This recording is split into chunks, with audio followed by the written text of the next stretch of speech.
গতকাল মথুরানন্দ মহারাজের সঙ্গে আমাদের যুব সংঘ দেখা করেছিল।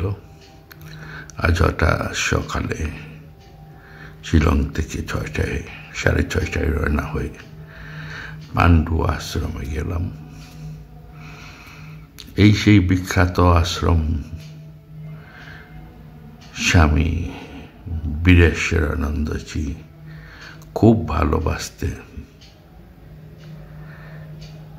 কামাখ্যার পাহাড় বেষ্টিত এই সেই ফলক বীরেশ্বরানন্দ মহারাজ প্রতিষ্ঠা করেছিলেন। এই সেই মন্দির শ্রী মায়ের কামাখ্যার পদতলে পাহাড়ে এই মন্দিরটি প্রতিষ্ঠিত।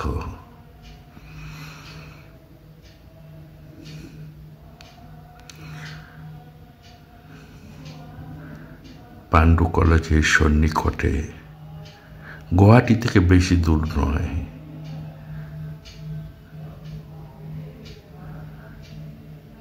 এই সেই মন্দির, চারিদিকে পাহাড় বেষ্টিত মনোরম জায়গা, মনটিকে সত্যি ভরিয়ে তুলছিল। বারবার মনে হচ্ছিল আমি সেই জায়গায় বারবার করে যাই।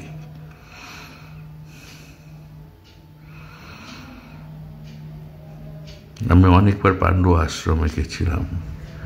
বীরেশ্বরানন্দজি মহারাজের পছন্দের এই আশ্রম পাণ্ডু। এইটা কথিত আছে রেলওয়ের জমি, তারা মিশনকে পুরোপুরি দিতে চাইছে না সরকারিভাবে, সেই জন্য রামকৃষ্ণ মিশন এটি নিতে পারছেন না। পূজনীয় বীরেশ্বরানন্দজি মহারাজ সহ তৎকালীন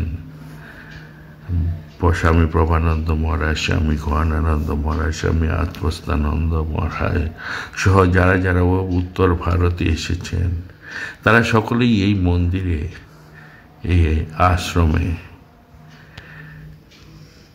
এসেছেন, বক্তৃতা দিয়েছেন। তাদের মন্দিরটা প্রণাম করে আশীর্বাদ এই আশ্রম যেন ধীরে ধীরে আজ এক বিশাল বটবৃক্ষে পরিণত হয়েছে।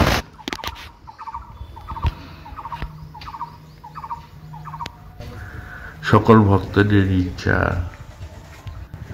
যিনি এই মন্দিরটি প্রতিস্থাপনের জন্য এগিয়ে এসেছিলেন, তিনি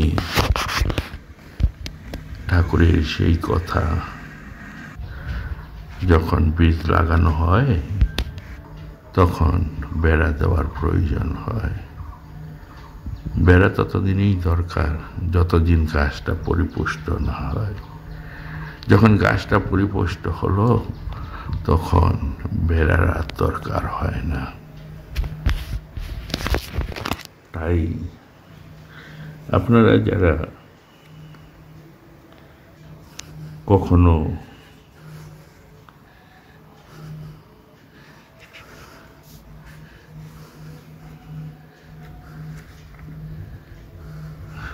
গুয়াহাটিতে আসবেন, তখন আপনারা মা কামাখ্যা দর্শন করতে আসবেন, তখন আপনারা চলে আসবেন কিছু অটো বা রিক্সা ভাড়া করে চলে আসবেন এই আশ্রমে। এবং যদি এই আশ্রমে আসেন তখন আপনারা বুঝতে পারবেন যে ঠাকুর বলছেন মনে বনে আর বনে, অর্থাৎ মনে শান্তিতে থাকতে হবে। বনে মানে বনের নির্দিষ্ট কোনো জায়গায় আর কোণে, অর্থাৎ যেখানে কোনো ডিস্টার্ব হবে না, কোনো এখানে এসে শুধু কথামৃতে ওই কথাটুকু আপনাদের সকলেরই মনে আছে যে তৃতীয় পরিষদ কথামৃত থেকে বলা হয়েছে, কথামৃত বলার আগে আমাদের একটা কথা সবসময় মনে রাখতে হবে, একটা মন্ত্র পড়তে হয়, তব কথামৃতম তপ্ত জীবনম কবিবিরীতম কর্মশাপহম সবর মঙ্গলম শ্রীমাদতম ভুবি গিনন্তি যে পুরিদাচ্ছন। তৃতীয় পরিচ্ছেদ। অজ্ঞানতিমিরান্ধস্য জ্ঞানজনাশলাকয়াঃ চক্ষু উন্মোলিতং জ্ঞান তস্मै শ্রী গুরুবে নমঃ। মাস্টারকে তিরস্কার ও তাহার অহংকার চূর্ণ করো।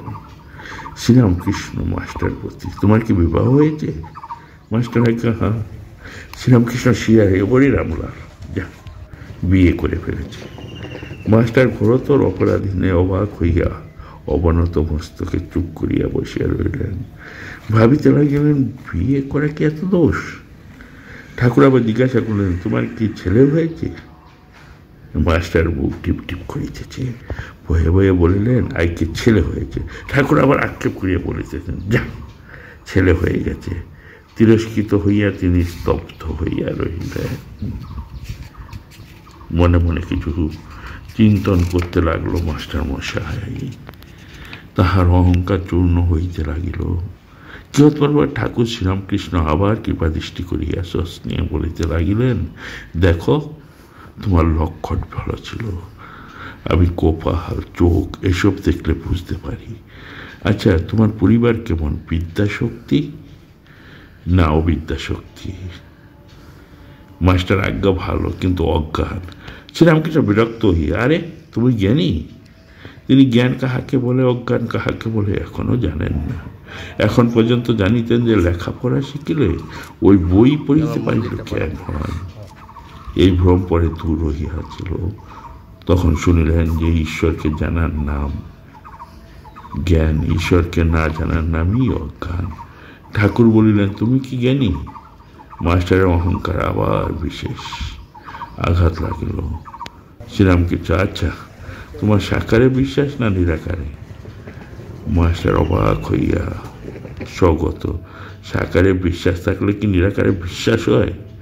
ঈশ্বর নিরাকার এ বিশ্বাস থাকলে ঈশ্বর সাকার এ বিশ্বাস কি হইতে পারে?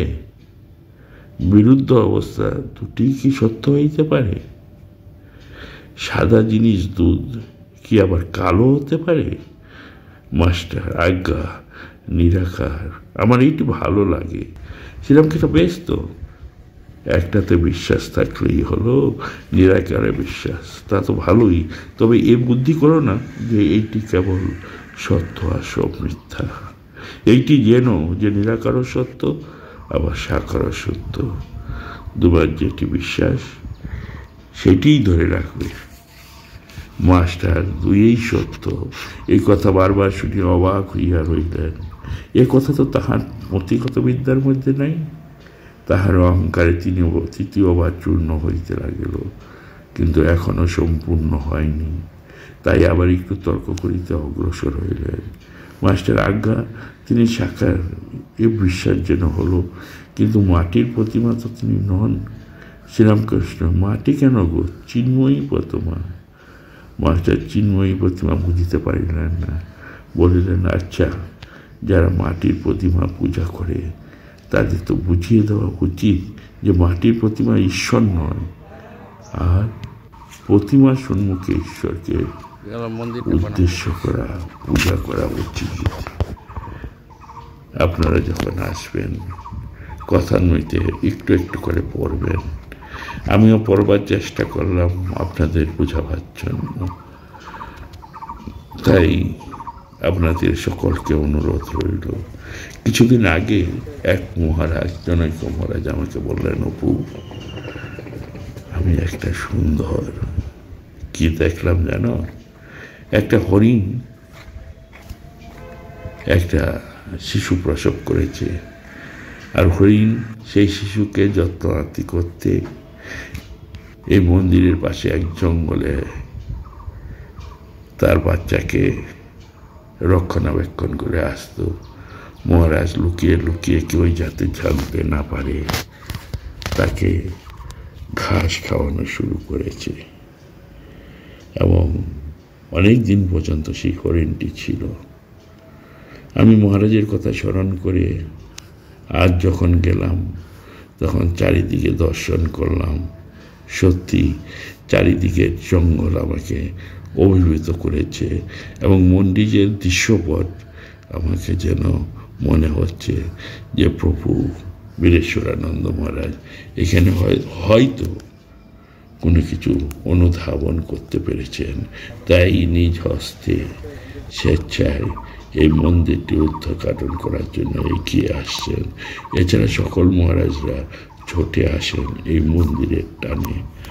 তাই আপনাদের কাছে সকলের অনুরোধ, সকলেই আসবেন, দেখবেন।